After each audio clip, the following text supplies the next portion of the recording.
originarios ya en el 86 con la CONAIE, como que posesiona la refundación del Estado, que es lo que hoy en día persigue las teorías críticas y transformadoras, la reformación del sistema de salud, la reformación de educación, la reformación de la cultura, porque está dentro, y de la academia también, ¿no? Porque está dentro de lo que sigue configurando ese patrón civilizador.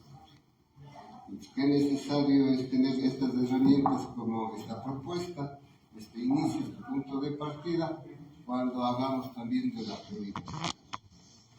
Y como comenzamos a ver con estos otros ojos, que estos espacios, y ahí está la generación de estos espacios, ¿no es cierto?, nos estamos poniendo excelentes, que nos hace ver pluriversos, que nos hace ver diferentes, de ahí el tema de la diversidad, pero también como vemos y sabemos ver esa biodiversidad de la naturaleza.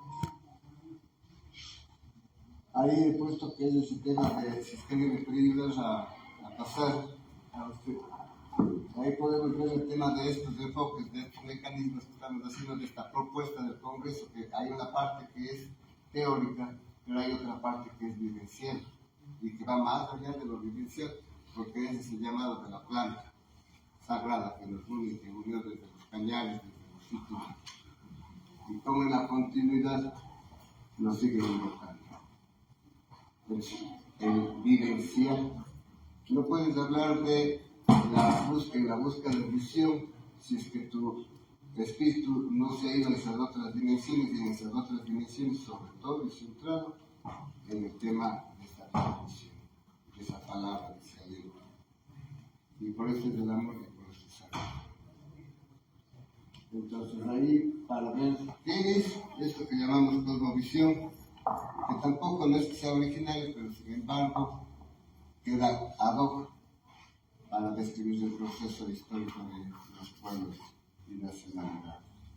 Y desde ahí se llama como tema de cosmovisión, que es una palabra que venga de alguna lengua originaria, más bien es de la que se llama como la lengua de interculturalidad, que sería el tema del castellano, con su raíz latín. Entonces, de ese modo, ¿no?, de cada cultura, conjunto, creencias, lo que estamos viendo aquí.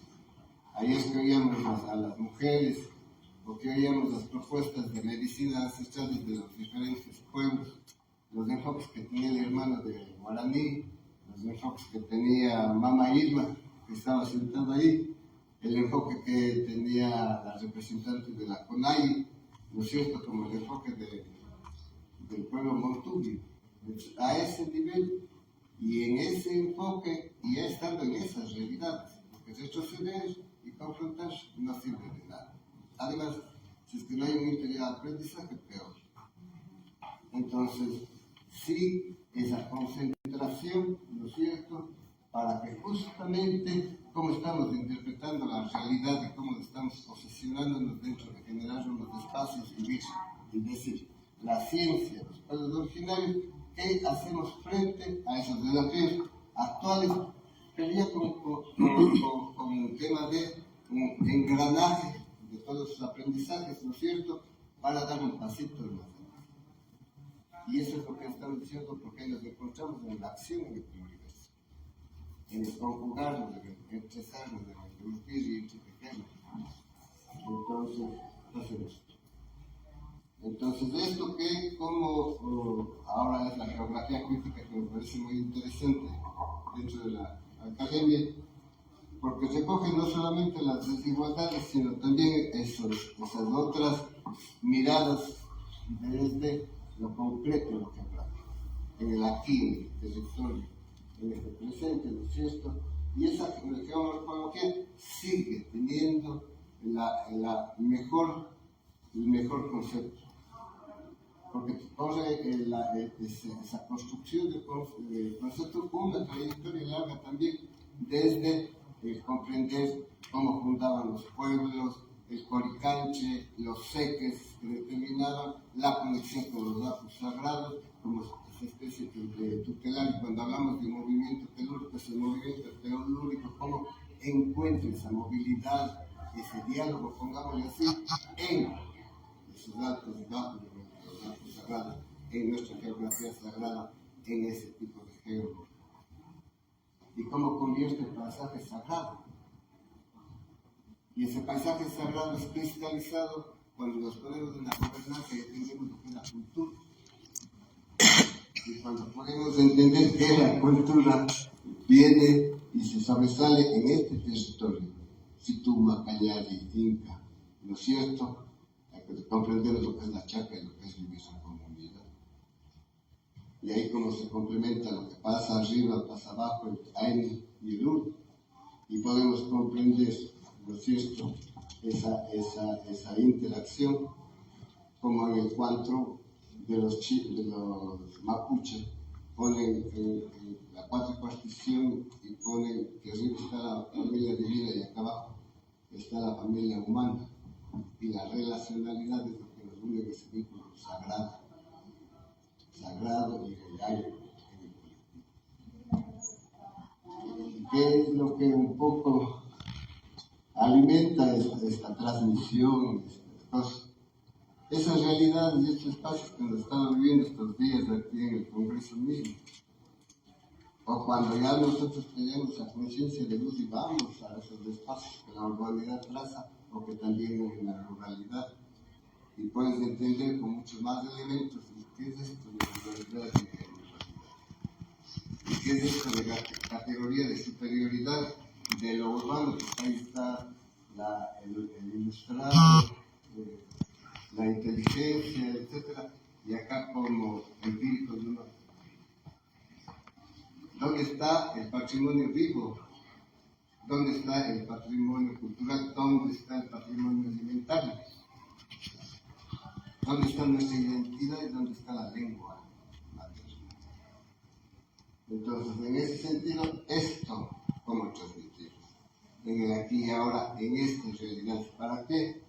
Para cómo construimos desarrollo político, que es como tal, o como cada vez como en la academia hay estos equipos multidisciplinarios de enseñanza, son civilizatorios, de alguna manera,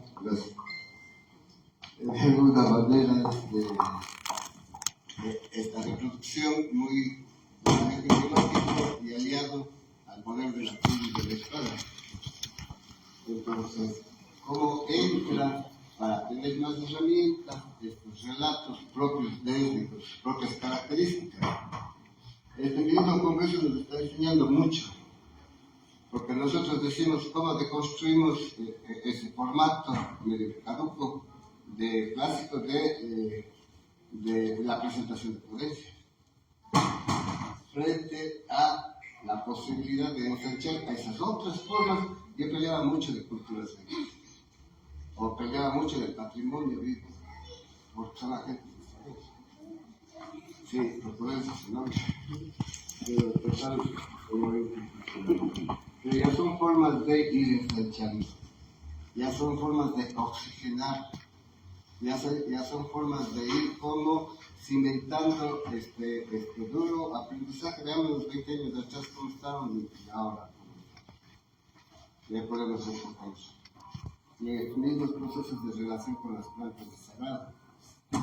Si nos une aquí y estamos aquí porque seguimos esos procesos de algunos de nosotros, todo esto es parte de ese proceso del fuego sagrado que Sanchilatra comenzó hace 30 años.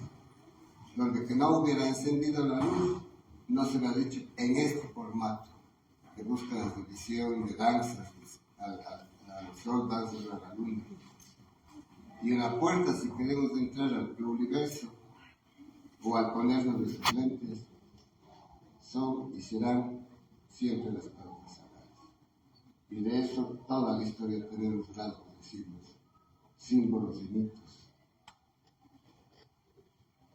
Sobre todo las episterias que están vivas y que están enterando, que están pululando esos otros espacios, más allá de la trascendencia. Yo creo que ahí está Itabel decía, el universo, la universidad de la universalidad del universo, que se podría decir la universalidad del universo. Hasta aquí para honrar el tiempo y agradecer un poquito la la mirada le faltó bastante de cómo esto se recoge en la memoria de los pueblos, de la memoria social, de la memoria milenaria frente a la modernidad, y cuáles son los que se construyen un pensamiento físico y cuáles son los que tienen memoria corta nomás. Y cómo enlazando se nutre más una línea larga de continuidad. Sigue.